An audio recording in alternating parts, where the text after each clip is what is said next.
Adapun orang-orang yang celaka, kenapa dia celaka? Dia tuh celaka karena dua. Satu bodoh, dua nggak sadar. Makanya orang yang bodoh dan tidak sadar pasti akan gampang untuk diperbudak. Gampang ya? Ulangi. Yang gampang diperbudak itu siapa? Yang bodoh dan tidak sadar. Nih mohon maaf. Seorang guru takut kehilangan muridnya. Guru agama lah sebut. Dia tanamkan ketakutan pada neraka. Dia tanamkan harapan pada surga. Sehingga muridnya menjadi tunduk dan patuh.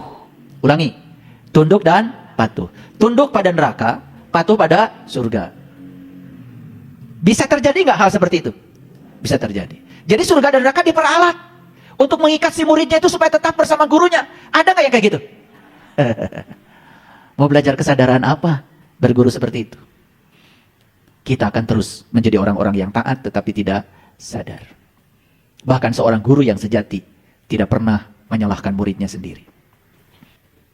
Mau nggak masuk nomor 3? Bapak Ibu, saya jamin. Begitu Bapak Ibu mendengarkan suara kesadaran dan taat, samina wa ta'na pada suara kesadaran, kitab sejati yang Allah wariskan kepada kita, Bapak Ibu, disitulah kita akan menemukan suwarga loka. Di situ. Jannah itu di situ. Yang muncul dari sini cuma cinta dan kesadaran. Tapi orang-orang yang gelap, orang-orang yang setengah-setengah, sudah saya jelaskan kemarin, hidup bukan dalam kesadaran, tapi hidup dalam moralitas. Dia menatuhi aturan cuma karena takut dihukum aja, bukan karena kesadaran. Hidupnya lelah. Hidupnya lelah, capek. Bukan karena kebebasan, tapi karena dipenjara oleh apa? Diperbudak oleh apa? Oleh surga dan neraka, karena kebodohan dan ketidaksadaran.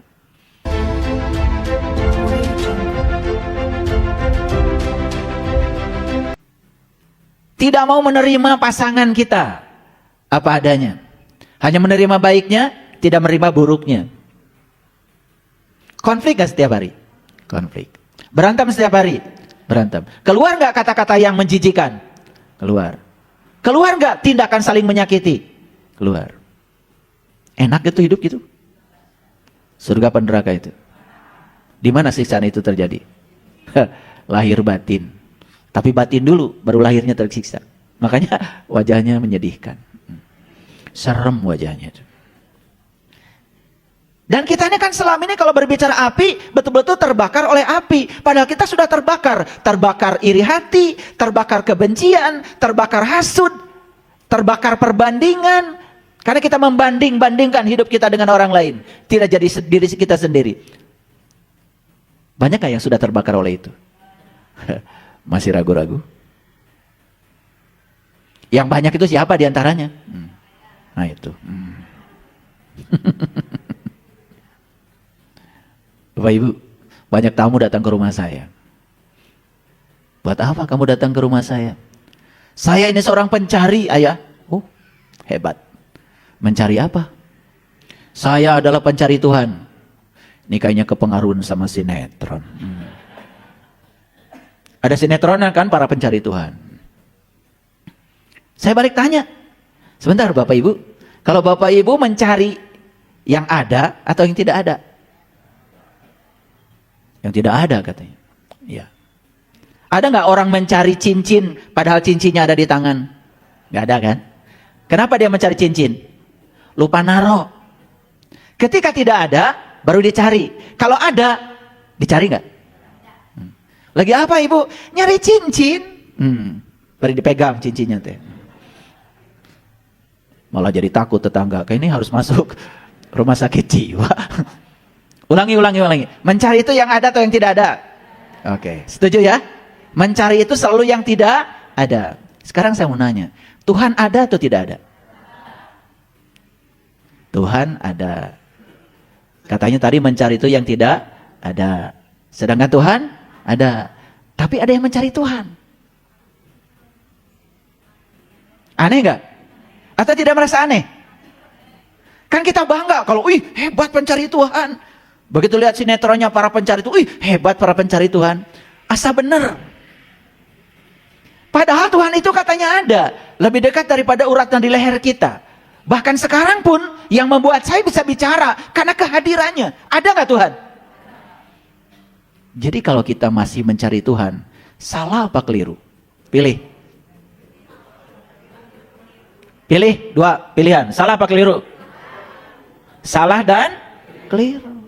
Tuhan itu tidak menyuruh di Quran, cari aku, nggak ada. Tuhan batu ali emang. Tuhan itu cuma bilang, man kana yarju liqa Allah fa inna ajalahul aj. Barang siapa yang berharap jumpa dengan aku, waktu yang dijanjikan pasti datang. Tidak ada kata-kata dicari. Yang ada itu adalah liko. Liko itu adalah perjumpaan. Makanya jumpai aja dia. Dia akan bertajalli dalam kesadaran. Setelah dia bertajalli, dia tidak bisa dijelaskan, tidak bisa diterangkan, tidak bisa didefinisikan. Ya seperti itulah apa adanya. Maka di Quran dikatakan, wazkuruhu kama hadakum. Ingatlah Allah sebagaimana yang ditunjukkannya kepada kamu. Quran surat Al-Baqarah ayat 198. Wa in kuntum min qablihi laminad dallin. Jika kamu belum bisa menyaksikannya, sungguh kamu termasuk orang-orang yang sesat. Quran surat Al-Baqarah lanjutannya yang 198. Faiza afadtu min arafah fazkurullah indal masyaril haram wazkuruhu kama hadakum wa in kuntum min qablihi laminad dallin. Gitu kata Quran. Masih ada para pencari Tuhan di sini.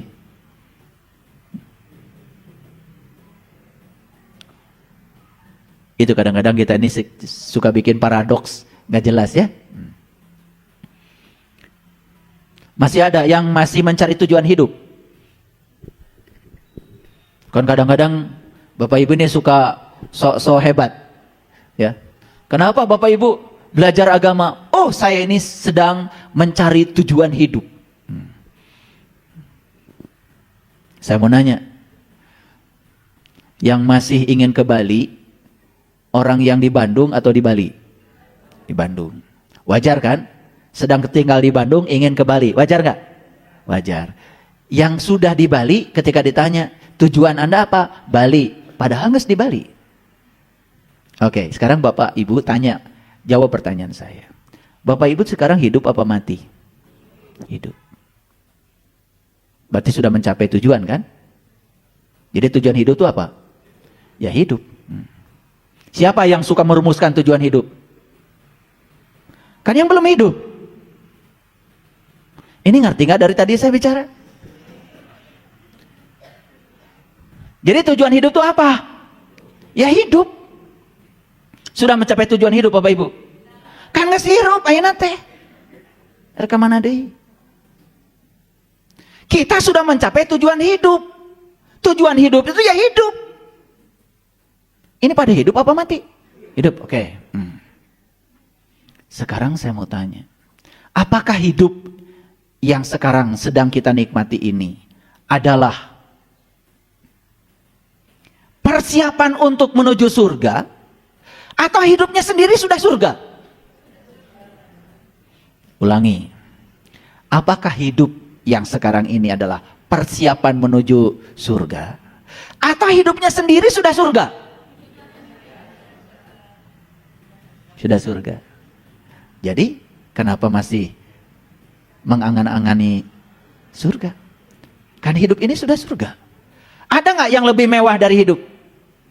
Saya mau nanya, kalau Bapak Ibu ada yang nawarin, Bu, napasnya biar saya ganti aja dengan uang 200 triliun. Mau dikasih?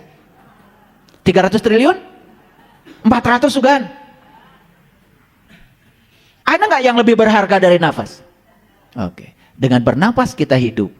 Ketika hidup berarti kita sudah mencapai tujuan hidup. Berarti sekarang ini kita bukan sedang mempersiapkan diri untuk menuju surga.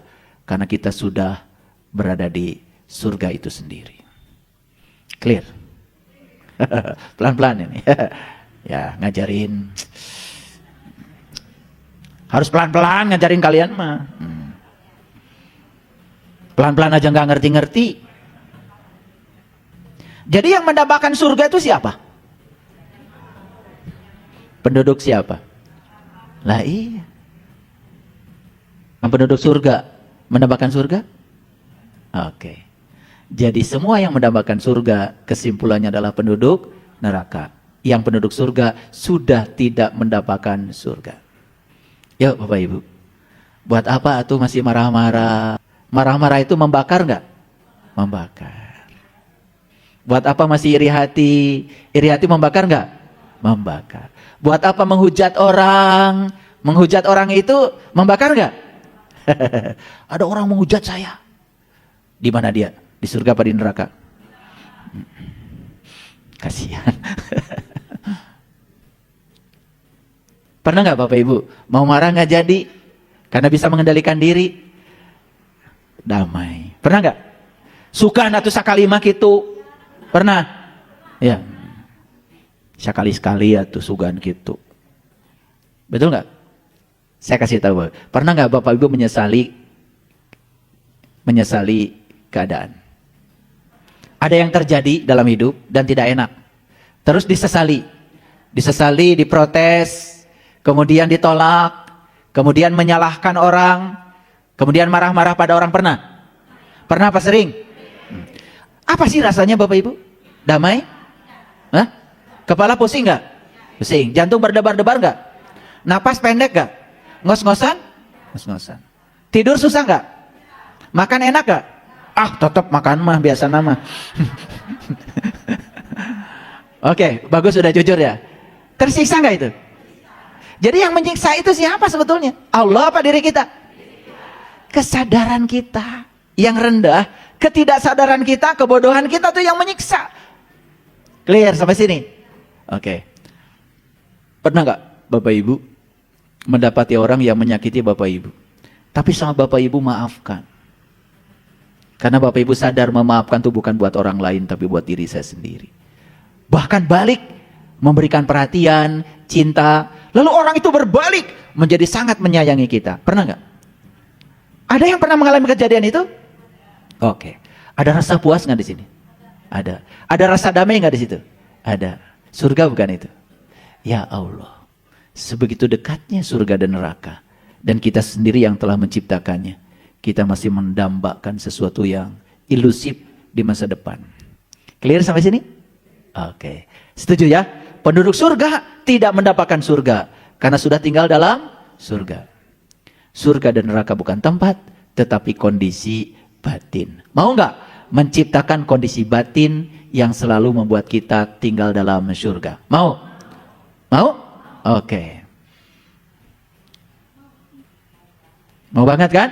Oke, itulah pentingnya kita belajar tentang pengetahuan, belajar tentang cinta, belajar tentang keadilan, belajar tentang kesabaran, belajar tentang pengabdian.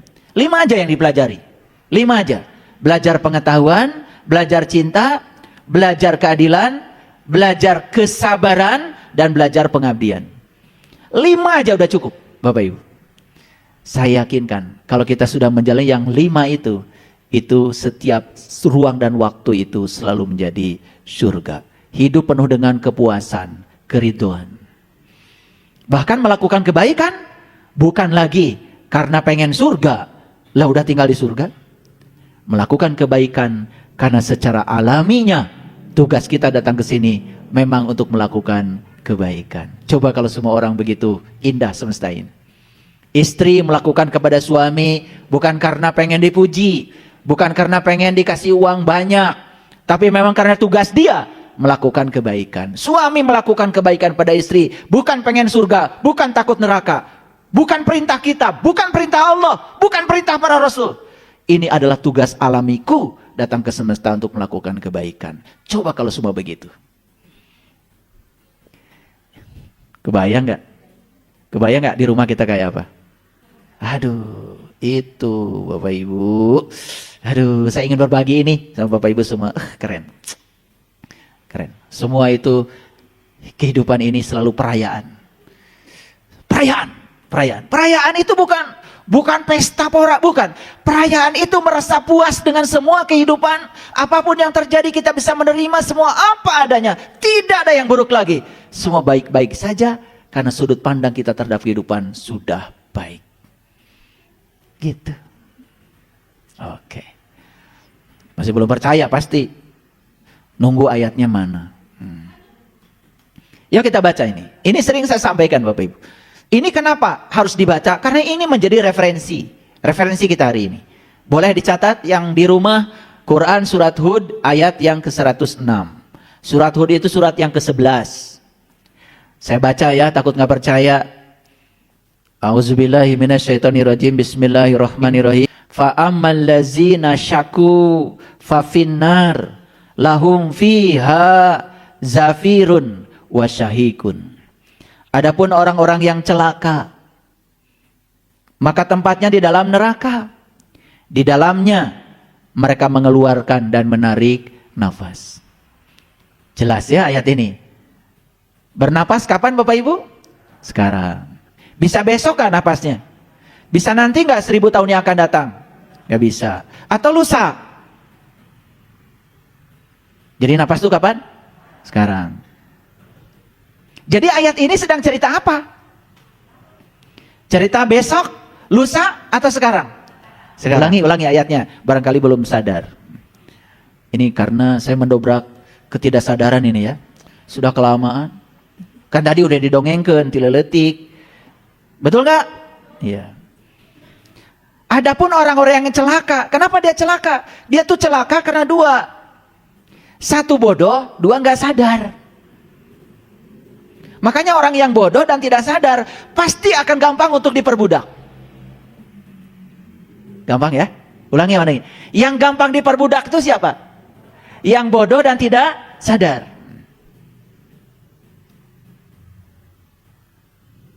Nih mohon maaf. Seorang guru takut kehilangan muridnya. Guru agama lah sebut. Dia tanamkan ketakutan pada neraka. Dia tanamkan harapan pada surga. Sehingga muridnya menjadi tunduk dan patuh. Ulangi. Tunduk dan patuh. Tunduk pada neraka, patuh pada surga. Bisa terjadi nggak hal seperti itu? Bisa terjadi.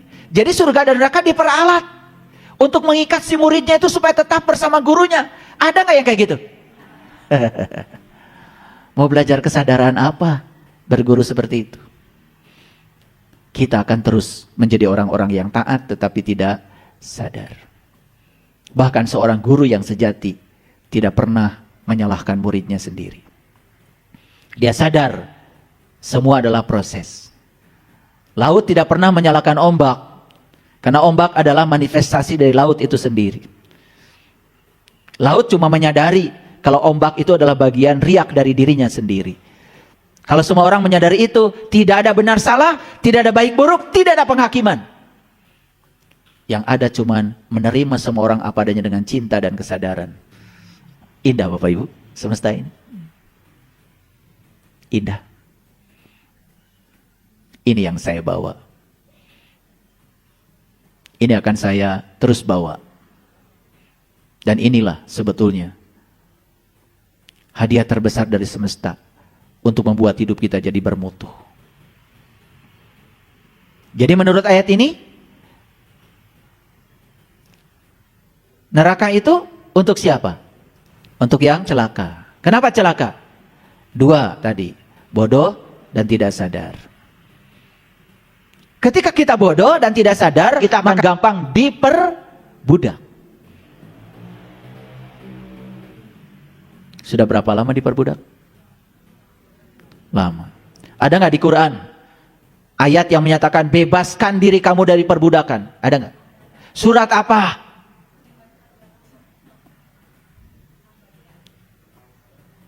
Surat Al-Balad. Bagus tuh, ingat suratnya. Fala aqtahamal aqobah wa ma adraka mal aqobah fakkur raqobah. Kan gitu. Jadi ada kata fakkur raqobah, bebaskan kamu dari perbudakan. Jadi perbudakan itu ketika kita melakukan sesuatu cuman karena rasa takut. Jadi perbudakan itu teror. Semua orang yang melakukan sesuatu karena takut, maka dia melakukan itu bukan karena kesadaran, karena takut. Sesungguhnya dia sedang diperbudak. Maka di Quran disebut riqab. Riqab itu orang-orang yang harus dibebaskan dari perbudakan. Maka dia harus mendapatkan sodakoh. Tahu sodakoh? Tahu sodakoh? Apa? Hah? Memberikan. Tuh, udah kalian mah. Ya kumaha diajar agama. Sodakoh itu dari kata sidik. Sidik itu benar. Sodakoh itu kebenaran. Supaya kita bebas dari perbudakan, maka kita harus mendapatkan kebenaran. Sodakoh memberikan. Otak kita udah jauh dari Al-Quran. Coba baca. Innama sodakotu lil fuqara wal masakin dan selanjutnya. Kan sudah saya jelaskan itu. Coba nanti ikuti kajian saya tentang 19 judul Ramadan. Di bagian mana saya sudah bicara itu secara tegas. Quran surat At-Taubah ayat 60. Ya, udah nggak saya jelaskan lagi. Jadi rikob itu orang yang diperbudak. Siapa yang diperbudak? Siapa budak itu? Siapa budak itu? Orang yang melakukan sesuatu karena rasa takut. Ada nggak di sini Bapak Ibu yang melakukan ketaatan karena takut neraka? Ada nggak? Budak kah itu? Maka bebaskan dia dengan sodakoh. Bebaskan dia dengan kebenaran. Kebenaran nanti akan membebaskan kita dari segala bentuk perbudakan. Masuk akal yang saya bicarakan?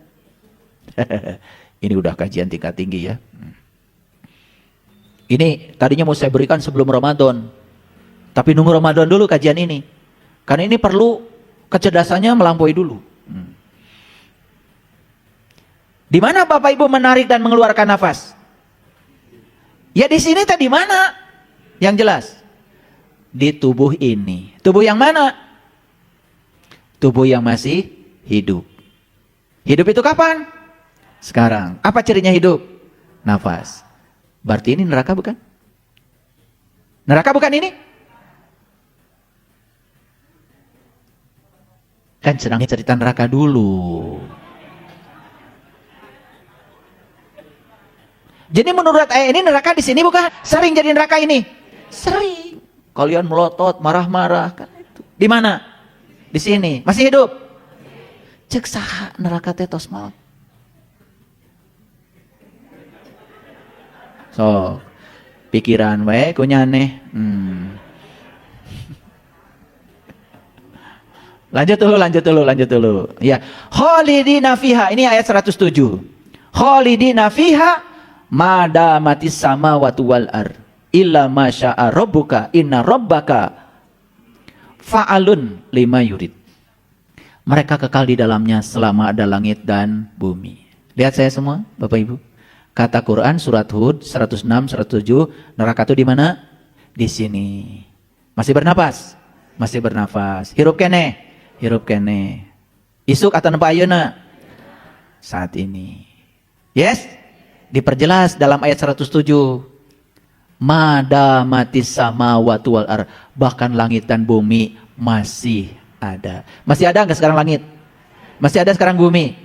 Kata siapa neraka itu nanti kalau bumi sudah hancur? Tunjukkan ayatnya pada saya. Tuh, marane menyalahkan Ustad. Ari nu bodoh saha? Nyalahkan batur. Iya nah daek atuh diajarkan gitu.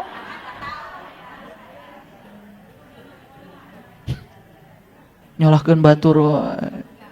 Cing pagawean tuh nyalahkan sorangan sekali-kali mah. Betul? Oke. Jelas ayat ini. Oke, sekarang lanjut. Quran surat Hud ayat 108. Wa amal ladina su'idu fa fil jannah khalidina fiha ma damatis samawati wal ar. Adapun orang-orang yang berbahagia, maka tempatnya di dalam surga, mereka kekal di dalamnya selama ada langit dan bumi.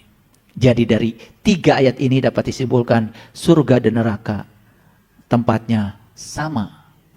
Yang membedakan ini jadi surga, jadi neraka adalah kondisi batin kita, kondisi kita, kondisi psikologis kita, bukan tempat yang dibicarakan nanti di mana entah, karena saya tidak menemukan ayatnya. Bapak Ibu,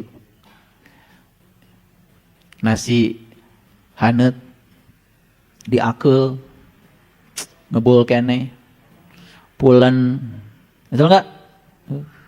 Pada jengkol, sambal tarasi, tarasi nanti di Cirebon, ya, goreng tempe, goreng tahu, cukup segitu, tambahlah sedikit gepuk,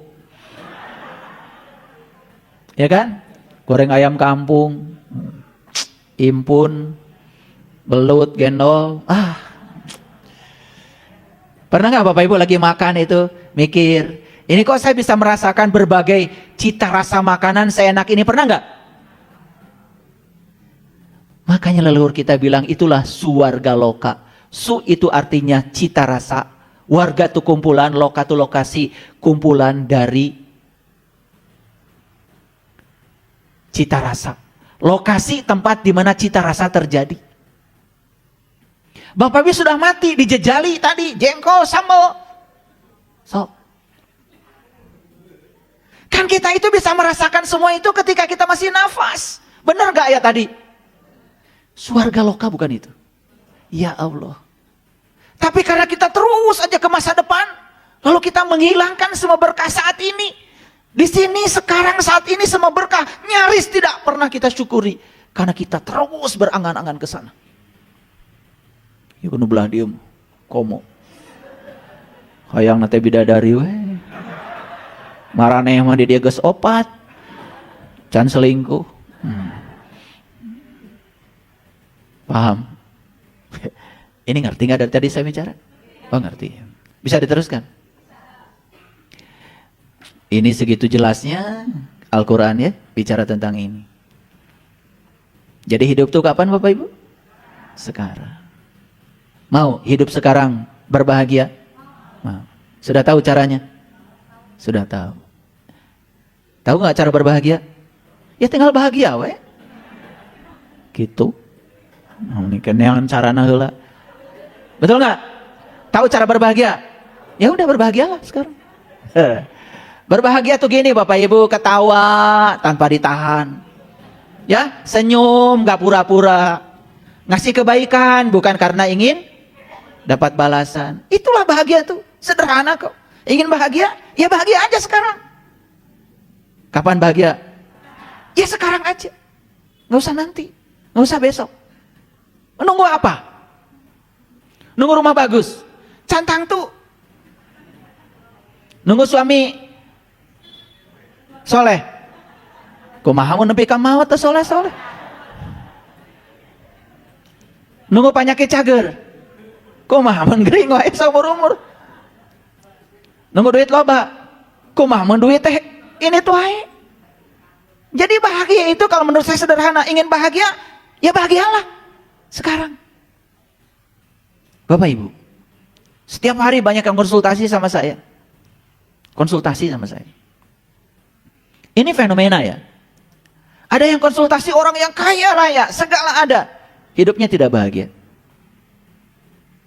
Bahkan segala sesuatu selalu jadi neraka. Ada orang yang sederhana hidupnya, menerima apa adanya, tidak mewah, tapi hidupnya damai. Ini yang kaya malah tinggal di neraka, yang sederhana malah tinggal di surga. Jadi surga dan neraka itu bukan soal berapa banyak kekayaan yang kita miliki, tidak. Berapa damai batin kita untuk bisa menerima semua kenyataan hidup. Sesederhana itu Bapak Ibu. Ingin bahagia? Berbahagialah. Kapan? Sekarang. Mau tertawa? Tertawalah. Tah gitu. Iya motor. Ini ripuh horek seria oge. Ya kita disiksa oleh diri kita sendiri, oleh paradigma. Tertawa itu katanya temannya setan, cek sah. Yang tertawa sendiri kan setan. Temennya enak aja, bukan. Bapak Ibu, sudah begitu banyak paradigma yang mempenjarakan kita. Lalu kita itu hidup serba takut, serba salah. Betul nggak? Mau melangkah aja serba takut, serba salah. Kapan kita mau maju? Baik, sampai di sini mengerti? Oke, kita masuk lebih dalam lagi ya. Kita baca Quran surat Al-Fatir. Surat Al-Fatir surat ke-35 ayat 32. A'udzubillahiminirrajim. Bismillahirrahmanirrahim. Summa awrasnal kitabal ladzina astafaina min ibadina.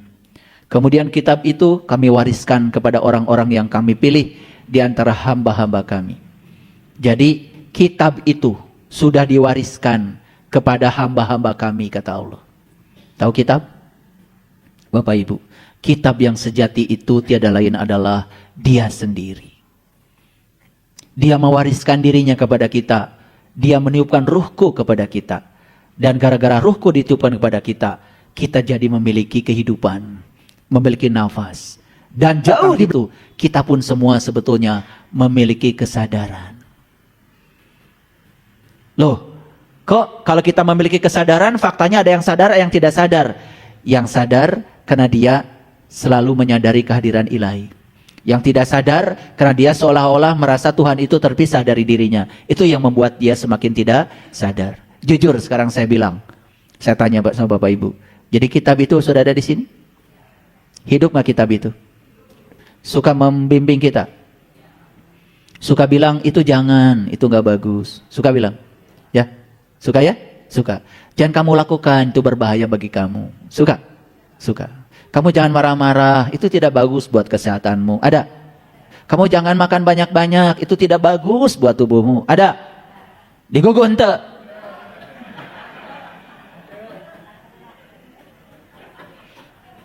Jadi kitab itu hidup apa tidak? Hidup. Nyata apa tidak? Ada apa tidak? Abadi apa tidak? Makanya saat kita mati, kitab itu tidak mati. Menunggu kita dapat tubuh baru untuk meneruskan perjalanan. Karena apa? Kesadaran terakhir saat kita mati akan menjadi kesadaran awal untuk melanjutkan perjalanan kita selanjutnya. Terus abadi. Jadi ada sekarang kitab di sini. Nyata ayat ini. Sudah diwariskan? Sudah. Hidup apa mati? Membimbing apa tidak? Keras apa tidak suaranya? Keras. Apakah suaranya seperti suara saya? Tidak. Tetapi ada suara itu. Terdengar? Oke. Bapak Ibu tinggal ngikuti aja.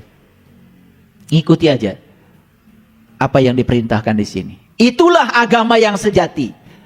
Agama bukan di luar, agama di sini. Tidak usah menunggu perintah dari kitab yang di luar. Ikuti aja perintah dari kitab yang di dalam. Saya yakin kalian semuanya selamat hidupnya. Gak usah pesantren. Saya bukan anti pesantren. Buat apa kalau di pesantren hanya membuat kita semakin tidak sadar? Hanya diteror oleh rasa takut. Takut ini, takut ini, takut itu, takut ini. Membuat kita jadi semakin takut. Hasilnya apa? Ketakutan akan menarik ketakutan baru. Like attract like. Hukum tarik menarik. Bahkan mohon maaf, lihat orang-orang yang takut untuk berusaha. Ekonominya tidak maju-maju. Dia terus dihantui oleh perasaan takut itu. Buat apa kita belajar ketaatan tanpa kesadaran? Lebih bagus belajar kesadaran. Taat itu dengan sendirinya lahir secara alami. Bapak Ibu, hari ini saya membaca hasil riset dari Pew Center. Pew Research Center. Saya catat tadi pagi. Hasilnya. Alhamdulillah. Negara kita dari 10 negara, dari sebanyak negara di dunia ini masuk 10 besar. Negara yang paling rajin beribadah. Negara yang paling rajin beribadah dan paling rajin berdoa. Bayangkan Bapak Ibu, rata-rata bangsa Indonesia yang beribadah dan berdoa setiap hari 270 juta orang. Hanya 10 juta aja yang tidak berdoa dan tidak beribadah. Hasilnya? Hasilnya? Korupsi? Ketidakjujuran? Menyalahgunakan wewenang? Melanggar hukum? Kenapa? Saya bukan menyepelekan ini. Saya membayangkan gimana kalau bangsa kita ini yang sudah pada rajin beribadah, ibadahnya sadar. Ibadahnya bukan karena teror, ibadahnya karena cinta. Bukan pengen surga, bukan takut neraka, ibadahnya karena sadar. Wih, udah kebayang kayak apa bangsa kita.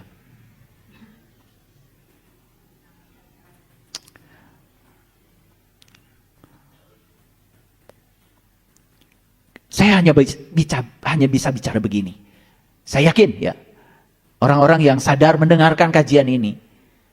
Sehingga dia itu sadar, kalau jadi pejabat bukan untuk memperkaya diri, tetapi itu amanah dari semesta. Secara alami memang saya harus mencintai tanah air saya. Nomor 2 Kenya, 84%. Nomor 3 Nigeria. Nomor 4 Malaysia. Nomor 5 Filipina. Nomor 6 Brazil. Nomor 7 Bangladesh. Nomor 8 Ghana. Nomor 9 Sri Lanka. Nomor 10 Kolombia. Ya, semua persentasenya di bawah 90%. Hanya negara kita 95%. Negara yang paling rajin beribadah dan berdoa. Bayangkan. Berdoa itu gimana Bapak Ibu? Meminta. Semakin meminta, semakin jauh dari yang kita minta. Semakin meminta, semakin tidak sadar dengan yang sudah diberikan semesta kepada kita. Makanya kan sebetulnya, kalau menurut saya nih, ini bangsa kita ini tidak diajarkan aja gimana cara berdoa yang benar. Diajarkan cara berdoanya. Karena doa itu bukan permintaan. Doa itu artinya undangan. Doa itu artinya ajakan. Sebetulnya Allah sudah ada bersama kita. Tinggal dirasakan kehadirannya. Apa yang kita getarkan di pikiran dan perasaan kita, apalagi kita menyatakan seolah-olah itu sudah terjadi. Itulah doa yang sebenarnya. Doa yang sebenarnya itu doa yang dibangun oleh rasa berkecukupan, rasa berkelimpahan. Bukan doa yang didorong oleh rasa kekurangan. Kenapa? Kekurangan akan menarik kekurangan. Like attracts like. Banyak gak orang berdoa tetap miskin? Banyak gak orang berdoa tetap banyak konflik? Banyak. Ini kan masalahnya belum pernah diajarin cara doanya. Karena umat ini gak diajarkan kesadaran. Hanya diajarkan takut. Dan itu, takut menarik ketakutan baru. Ini persoalan besar nih. Jadi saya sangat mengapresiasi hasil riset ini, luar biasa. Bapak Ibu, saya kasih tahu ya. Saya setiap hari memberikan nutrisi ini. Nutrisi kesadaran yang bagus. Perhatikan, ada yang sudah 6 bulan tadi, ada yang sudah berapa tahun. Kemarin ada orang, tamu saya dari Australia, datang ke Jelekong, hanya ingin menyampaikan apresiasi pada saya karena sudah bertahun-tahun mendengarkan kajian. Datang dari Australia khusus ke Jelekong hanya untuk menyampaikan apresiasi. Menyampaikan terima kasih. Dan beliau sudah mempraktekkan semua ini. Dan ternyata beliau menyatakan betul sekali kalau surga itu di sini saat ini sekarang. Hidup saya damai, berkelimpahan, tidak rasa kekurangan, berkecukupan, gak ada konflik. Pasangan tidak berubah, tapi sudut pandang terhadap pasangan berubah. Dunia tidak berubah, tapi sudut pandang terhadap dunia berubah. Itu keren Bapak Ibu. Jadi semakin jelas bahwa kedamaian, ketidakdamaian, keheningan dan kekacauan itu adalah urusan kita sendiri. Tanggal 8 Mei sampai tanggal 10, 3 hari, 8, 9, 10, catat di tanggalnya. Saya sengaja membuat pelatihan detox alam bawah sadar. Kenapa harus detox alam bawah sadar kita? Alam bawah sadar kita itu ibarat wadah, Bapak Ibu. Kalau wadahnya kotor, apapun yang disajikan akan ikut menjadi kotor. Tapi kalau wadahnya bersih, apapun yang disajikan akan menjadi bersih. Mari kita sadari, dari kecil kita terus-menerus dijejali program-program yang salah. Program-program yang keliru. Dan program itu telah menjadi mesin sekarang yang menggerakkan kehidupan kita. Itu yang membangun nasib kita. Jadi kita baru sadar, sebenarnya nasib kita itu dibangun oleh alam bawah sadar kita. Mestinya ada di sini. Yuk Bapak Ibu, luangkan waktu. Ya, 8, 9, 10. Biasanya saya memberikan detox alam bawah sadar 2 hari. Sekarang saya tambah 3 hari. Karena complicated. Istilah rumah sakit mah komplikasi. Loba teuing penyakit. Jadi sampai 3 hari, 2 malam. Kita sudah siapkan tempatnya. Di pegunungan ya, di Bandung Selatan. Silakan yang mau membersihkan itunya. Ini penting Bapak Ibu, penting. Karena apa? Kalau tidak dibersihkan program-program itu, terus saja itu ada di sini. Dan itu terus akan menjadi mesin pengendali nasib kita saat ini. Bisnis tetap aja gagal. Ditambah modal tetap aja gagal. Kenapa? Alam bawah sadarnya tidak dirubah. Kenapa? Karena di sini kata gagal itu sudah terlalu dalam. Dan kita dari kecil diajarkan untuk tidak layak. Bukan diajarkan layak. Betul gak? Gak mungkin kamu jadi orang kaya. Udah kita masih gini aja. Paling juga diajarinya begitu. Betul nggak? Ketika kita bicara tentang uang banyak, yang diajarkan apa? Gak mungkin, jangan mimpi. Uang kamu tidak akan banyak. Kan itu yang diajar. Keterbatasan bukan itu. Neraka bukan itu. Harus dihapus Bapak Ibu semuanya. Yuk kita lihat ayat ini. Kembali lagi. Sudah ada nggak kitab di sini? Ada. Hidup apa mati? Hidup. Benar adanya? Nyata. Nyata. Oke. Tetapi kata Allah di ayat ini, orang-orang yang dapat kitab ini terdiri 3. 1. Faminhum dolimun li nafsi. Mereka itu suka menggelapkan dirinya sendiri. Dolim itu dari kata dulum dalam bahasa Arab, artinya gelap. Jadi ketika ada yang memerintahkan tadi itu, kamu yang jujur ya, gak mau ngikutin. Masih menjadikan pikirannya sebagai majikan. Sehingga kesadaran yang muncul dari dalam ini nyaris tidak pernah diikuti. Apa yang terjadi? Terjadi dia ngikutin egonya daripada ngikutin kesadarannya. Celaka gak dia? Celaka. Itu namanya dolimun li nafsi. Jadi dolimun li nafsi itu artinya dia menggelapkan dirinya sendiri. Bapak Ibu, apakah orang-orang yang melakukan kejahatan itu tidak ada kitab dalam dirinya? Apakah kitab itu pernah mengingatkannya? Bapak Ibu, orang mau nyuri pasti sudah diingatkan dari dalam, jangan, itu bukan hakmu. Saya yakin, semua mendengar itu. Yakin? Yakin. Kita juga pernah melakukan itu kan? Oke? Gak apa-apa. Kadang-kadang kesalahan yang bisa melahirkan kebenaran. Kadang-kadang kegelapan yang bisa melahirkan cahaya. Gak apa-apa. Bintang itu kalau siang hari tidak kelihatan terangnya karena terlalu terang. Baru malam ketika gelap baru terlihat indahnya. Gak apa-apa. Terkadang kita harus memasuki kegelapan untuk melihat yang terang. Gak apa-apa. Hidup itu cuma tarian kesadaran aja. Jangan merasa bersalah. Karena rasa bersalah akan menarik kesalahan-kesalahan baru. Jangan takut lagi setelah ini. Jangan takut lagi. Ya, jangan takut lagi. Hadirkan cinta, hadirkan kesadaran. Yang kedua, kata Allah, wa minhum muqtasid. Muqtasid itu apa? Muqtasid ini setengah-setengah. Kadang dengar, di saat lain enggak. Ada enggak ya kayak gitu? Siapa itu? Masih mending muqtasid. Berarti setengah-setengah nih. Ya. Terus. Dan orang yang setengah-setengah itu yang jadi 0. Coba setengah ditambah min setengah jadi berapa?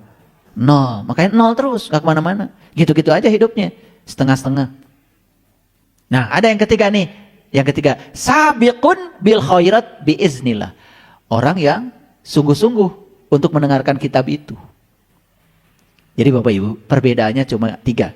Ada yang sungguh-sungguh mendengarkan kitab itu, pasti selamat. Itulah agama sejati. Agama sejati itu bukan di luar Bapak Ibu. Tidak usah taat pada orang lain. Tidak usah taat pada orang lain. Tidak usah menjadi pengikut siapapun. Jadi pengikut kesadaran sendiri aja. Itulah agama.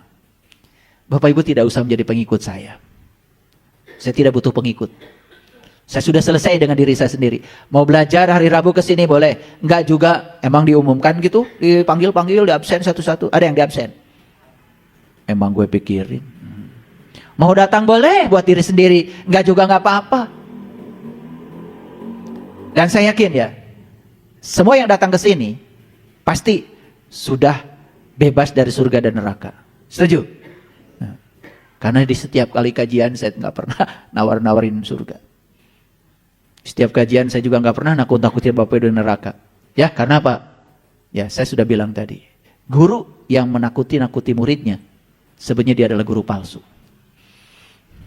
Ulangi ya. Guru yang menakut-nakutin muridnya dengan neraka itu guru palsu. Nabi Muhammad aja tidak pernah nakut-nakuti. Beliau itu di Quran dikatakan basyiran wa nadiran. Dia pembawa kabar gembira dan peringatan. Silakan baca tuh. Ribuan ayat yang mengatakan itu dalam Al-Quran. Pilih mana Bapak Ibu? Dolimul li nafsi? Muqtasid? Sabikun bil khairat biiznillah. Pilih yang mana? Pasti pilih nomor 3. Mau nggak masuk nomor 3? Bapak Ibu, saya jamin. Begitu Bapak Ibu mendengarkan suara kesadaran dan taat, samina wa ta'na pada suara kesadaran, kitab sejati yang Allah wariskan kepada kita, Bapak Ibu, disitulah kita akan menemukan suwarga loka. Di situ. Jannah itu di situ. Yang muncul dari sini cuma cinta dan kesadaran. Tapi orang-orang yang gelap, orang-orang yang setengah-setengah, sudah saya jelaskan kemarin. Hidup bukan dalam kesadaran, tapi hidup dalam moralitas. Dia menatuhi aturan cuma karena takut dihukum aja, bukan karena kesadaran. Hidupnya lelah. Hidupnya lelah, capek. Bukan karena kebebasan, tapi karena dipenjara oleh apa? Diperbudak oleh apa? Oleh surga dan neraka karena kebodohan dan ketidaksadaran. Masih banyak gak Bapak Ibu yang suka nawar-nawarin surga? Banyak. Saya pengen tahu kaplingnya di mana. Mau beli saya. Mau investasi.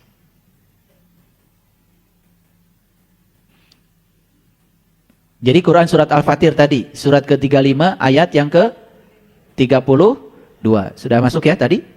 Oke. Ya, pilih yang mana tadi? Nomor 3. Apa harus punya tekad? Optimis, saya pasti bisa. Ya. Tidak usah nunggu perintah lagi sekarang. Begitu dari dalam menyuruh kebaikan, lakukanlah. Ingat itu, sesederhana itu. Dan percaya, semua perintah dari kesadaran pasti tidak akan mencelakakan. Percaya deh. Ini hudan ini. Ya. Oke. Lanjut ya. Al-Fatir ayat 33. Ya. Surga Aden.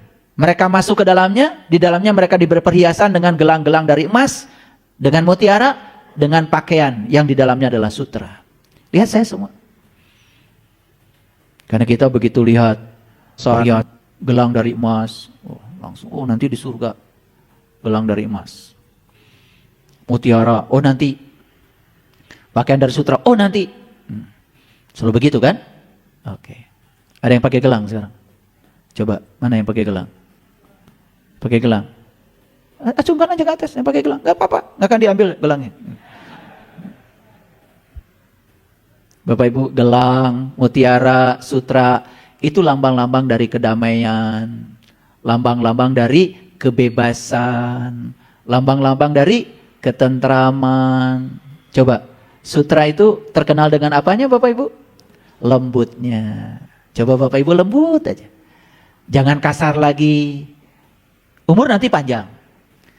Orang yang kasar, gampang marah, gampang tersinggung. Coba, yang kasar, yang keras. Coba, menyakitkan nggak? Bapak Ibu, ya kejedot sama sutra, nggak apa-apa. Kejedot sama air, nggak apa-apa. Tapi kejedot sama ujung meja ini, apa-apa. Betul nggak? Kalau kejedot sama yang keras, apa-apa. Kejedot sama yang lembut, nggak apa-apa. Sutra itu lambang dari kelembutan. Coba Bapak Ibu, mulai sekarang, belajar lebih lembut, lebih empati, lebih simpati, bisa merasakan penderitaan orang lain. Itu surga. Di surga itu bisa dipraktekkan sekarang.